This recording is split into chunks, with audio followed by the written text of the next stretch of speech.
Eu escrevi esse livro em 2017, e ele é um livro que fez sucesso, mas com ele também veio muita desinformação. Hoje em dia eu não brigo mais na rede social, minha terapeuta me proibiu, não posso mais brigar. Quando eu vejo as pessoas falando besteira de lugar de fala, aí eu falo, não vou falar nada. Antes eu brigava.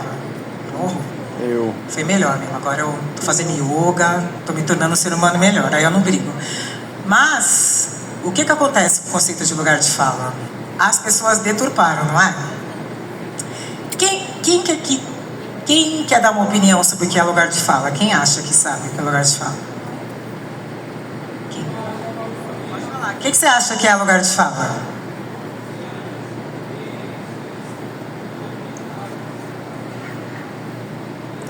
Tem um microfone para o nosso amigo?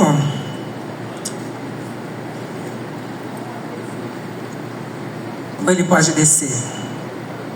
Só para a gente discutir o que é lugar de fala, que é o tema da nossa palestra, achei importante. Obrigado. Oi, gente. Professor Reinaldo, da Regional de Gurupi. Eu acho que eu vou contemplar muita gente com essa dúvida, porque eu venho de manhã e voinha negra, sou da Bahia, né? Dá para ver aqui pelo sotaque, terra boa, inclusive de Jiquié, infelizmente eleito o lugar mais violento do Brasil, etc, etc. Mas eu venho de voinha e manhinha preta, do sincretismo, etc. Minha voinha parteira, rezadeira, minha bisa também. E eu venho de um painho branco, né? Painho branco, de família católica, extremamente conservadora, etc. E demorou muito tempo para eu entender por que eu vivia o racismo. Por que a minha mãe entrava pelo fundo do quintal da casa da minha voinha branca. Demorou muito para eu entender isso. Aí eu me torno educador e quando eu vou falar de racismo, eu ficava assim, será que eu posso falar? O que é que eu sou? O Muniz Sodré vai falar isso, né? Você é um menino problema, cara. Você nem sabe o que você é. Qual é a sua identidade?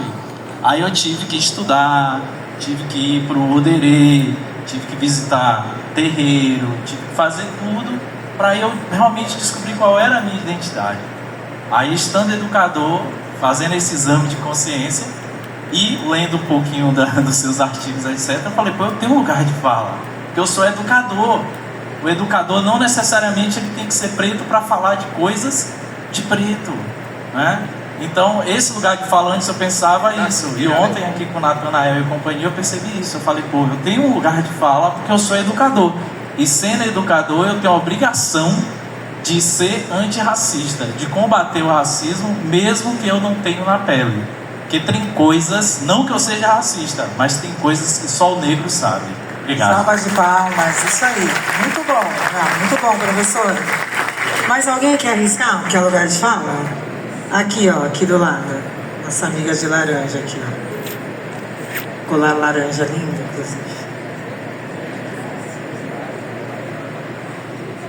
Boa tarde, Maria Aparecida Abdagé, sou professora e acredito que o lugar de fala é dar visibilidade aos povos que são discriminados, né? Igual os povos indígenas. Hoje temos fala, hoje temos visibilidade, hoje combatemos o racismo e o preconceito. Então, estar como indígena, falando como indígena, para indígena e para não indígena. Esse é o momento de fala, acredito eu, com os quilombolas também, porque antes, como eu falei no nosso lançamento do livro, eu estudei com o conhecimento das tradições indígenas, mas pelo conhecimento da visão de não indígena. E hoje estamos tendo essa visibilidade para a educação indígena, e tendo esse momento de fala sendo respeitado e tendo essa visibilidade, porque nós há muito tempo, né, como você bem falou, discriminado,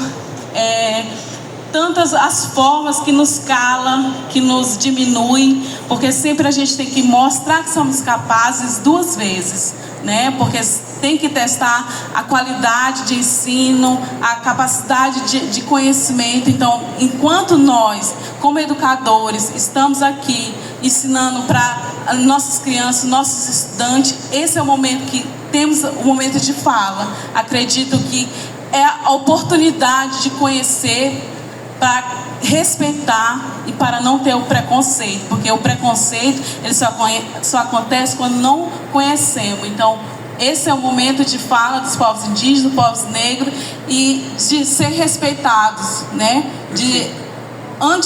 Nós estamos trabalhando o antirracismo. Quando eu era pequena, eu sofri muito preconceito porque eu não falava a língua portuguesa direito e tive que aprender para ser equiparado, né, o conhecimento. Então, hoje, quando eu vou numa universidade, quando eu vou numa escola e falo que eu sou indígena, o pessoal fica espantado, né? Por indígena, você fala tão bem português, mas o meu momento de fala é esse, de mostrar minha cultura e minha identidade. Obrigada. Perfeito, querida. Obrigada. Excelentes exemplos, assim. Por que eu perguntei, né? Porque ainda há muito desconhecimento. Então, agora, como eu escrevi o livro, aí eu vou falar e quando alguém falar, vocês virem alguém falando bobagem sobre o lugar de fala, aí vocês vão falar lá que não é, porque eu não posso mais brigar, mas aí vocês vão lá. Então, a primeira coisa, lugar de fala não é um interdito, não é. Não é impedir o debate, não é. E a gente vê às vezes as pessoas falando isso, até pessoas negras mesmo, equivocadamente. Ah, cala a boca que não é seu lugar de fala. Não, tem nada a ver. Lugar de fala também não é só negros falarem de racismo, só mulheres de machismo, só indígenas falarem dos... Não é. Lugar de fala não é o que se fala, é de onde. Por que eu trouxe todo esse histórico das desigualdades? Por que eu falei que a gente parte de lugares diferentes? Tem gente que parte do lugar do privilégio, tem gente que parte do lugar da opressão. Então, quando eu vou falando de racismo, a gente acha que falar de racismo no Brasil é só falar da negritude. E a gente esquece de falar da branquitude. Se nós estamos em relações raciais, há grupo. Se tem um grupo, se há grupos sendo discriminados, há grupo que discrimina. Nós estamos em relação o tempo inteiro. Então é importante que pessoas brancas falem sim sobre racismo. Só que elas vão falar de um outro lugar. Elas não vão falar do lugar de quem vivencia, mas como elas entendem que essa sociedade é desigual, como elas entendem que as opressões históricas de raça, classe e gênero criaram esses privilégios para esse grupo hegemônico, é o seu dever se responsabilizar para mudar isso. Pessoas brancas podem e devem falar sobre racismo. Podem e devem se posicionar contra o racismo. É muito importante. É de um outro lugar, mas tem que falar. O educador, ele está ensinando a história do Brasil, correto? Quando ele está ali na escola. E a história do Brasil é formada por negros, brancos, indígenas, europeus. Se ele nega falar da história do negro pela perspectiva crítica ou dos povos indígenas, ele está contando a história incompleta. E é importante que esse educador, ele se forme, participe de ciclos formativos como esse e continue estudando para ele não reproduzir esses preconceitos em sala de aula. É dever do educador enfrentar essas desigualdades, ter uma consciência crítica, trazer uma pluralidade de vozes. Se pessoas negras pensam e elaboram um mundo, pessoas indígenas pensam e elaboram um mundo, por que essas produções não estão na bibliografia dos cursos? Uma pergunta que a gente tem que fazer. E a gente naturaliza. Eu estudei filosofia, significou estudar o pensamento de homens brancos europeus, ponto. Era a minha grade curricular. Quando eu quis estudar filósofas mulheres, e foi muito difícil para mim. Eu perguntei para um professor meu, eu quero estudar Simone de Beauvoir. Ele, quem que é mesmo? A mulher do Sartre? Aí um outro, eu falei, eu queria estudar filosofia africana. Isso não existe. A filosofia, ela é alemã, francesa ou grega. Eu não tive isso na faculdade. Tudo que eu sei sobre outras filosofias é porque eu tive que ir buscar. Então, quando eu estou falando de lugar de fala, quando eu estou no sentido de analisar os currículos, eu estou sim refutando um currículo que só fala a partir de um lugar social, que é o lugar da branquitude, da masculinidade, da heteronormatividade, porque os autores, a grande maioria, são homens brancos. E aí, quando eu critico isso, não é que eu estou criticando que não é para ler homens brancos. Eu estou falando como estrutura. Eu estou dizendo que, por que eu só tenho que ler esses autores? Por que não tem mulheres brancas, negras, indígenas? Aí o que a gente aprende na escola é uma visão de mundo incompleta. Se a gente não está trazendo as produções intelectuais dos povos indígenas, quilombolas, e quando eu falo de produções negras, nesse país diverso que é o Brasil, hoje eu aprendi sobre o Sussa. É daqui do Tocantins. Aí se eu vou para o Maranhão, eu vou aprender sobre outras culturas negras, como eu já fui para o Maranhão. Se eu vou para o Piauí, tem outras manifestações. Se eu vou para a Bahia, a depender também se eu estou no litoral ou estou no sertão, tem outras manifestações. Então é importante a gente trazer as manifestações também dos territórios que nós estamos inseridos para a sala de aula. E não só a teoria racial negra dos Estados Unidos. Não, tem que trazer dos nossos territórios, que os alunos vão se identificar, saber. Isso aqui é cultura nossa, aqui da nossa região, do nosso território. Isso é muito importante. Então, quando eu estou falando de lugar de fala, a importância de o educador, independente da sua cor de pele, trazer todos esses conhecimentos, porque eles fazem parte da sociedade brasileira. Se eu só estudo determinados tipos de autores, eu vou ter uma visão muito limitada da nossa sociedade. Então, lugar de fala não é o que se fala, é de onde se fala. Todo mundo tem lugar de fala. Todo mundo tem.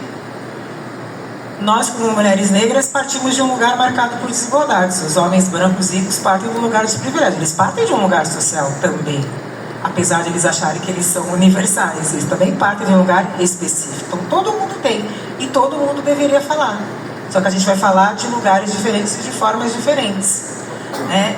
E lugar de fala, num segundo momento, é uma postura ética. O que você, do seu lugar social, está fazendo para impactar positivamente em outros lugares sociais? Você, como educador, você está sendo agente de dor ou de transformação? Você está sendo um agente que legitima só uma visão de uma história única? Ou você está sendo um agente que traz essas várias visões para a sala de aula? A gente tem que fazer essa pergunta. Por mais doloroso que seja. Porque às vezes quando a gente foi ensinado a ver o mundo de uma forma, quando a gente tem outras formas de pensar, a gente se incomoda. Mas é importante a gente se incomodar. Porque é só a partir do incômodo que vem a mudança. Se eu não me incomodar, eu vou achar que está tudo certo. Então às vezes as pessoas no final da palestra falam assim para mim: ai, o que você trouxe me incomodou. Eu falo: ai, que bom. Que bom, que é a partir do incômodo que vem a mudança. Porque agora você viu, putz, é mesmo, estou deixando passar tudo isso. Porque você não sabia, mas agora você sabe, e agora você pode fazer diferente. E não é uma questão de culpa, mas de responsabilidade. Daqui para frente eu posso fazer diferente. E para terminar, eu sempre trago que eu também tive que passar pelos meus processos também. Não é porque eu sou uma mulher negra que eu sabia o que era o racismo. Não, eu também tive que estudar. Muitas pessoas negras não sabem, muitas vezes não entendem isso. Tudo que eu estou falando aqui é fruto de estudos, também da minha experiência, mas também de estudos. Só que como uma mulher heterossexual, eu fui ensinada a ser homofóbica na minha casa. Muitas vezes eu reproduzi. E eu tive que aprender, falar: isso aqui é homofóbico, e olhar para mim e falar: nossa, eu preciso aprender. Então, lugar de fala também exige escuta. A gente precisa aprender a escutar o outro. E às vezes a gente não escuta. A gente já, eu não quero nem saber, porque traz tanto incômodo, como diz Grada Quilombo, as verdades desagradáveis que eu não quero nem saber. E a gente precisa entrar em contato com isso, para sermos pessoas melhores, mas educadores melhores. E aí eu fui aprendendo. Eu sempre dou esse exemplo, quem já estava na minha palestra está cansado de ouvir. Mas a primeira vez que eu fui para Belém, fui dar uma palestra na Universidade do Pará.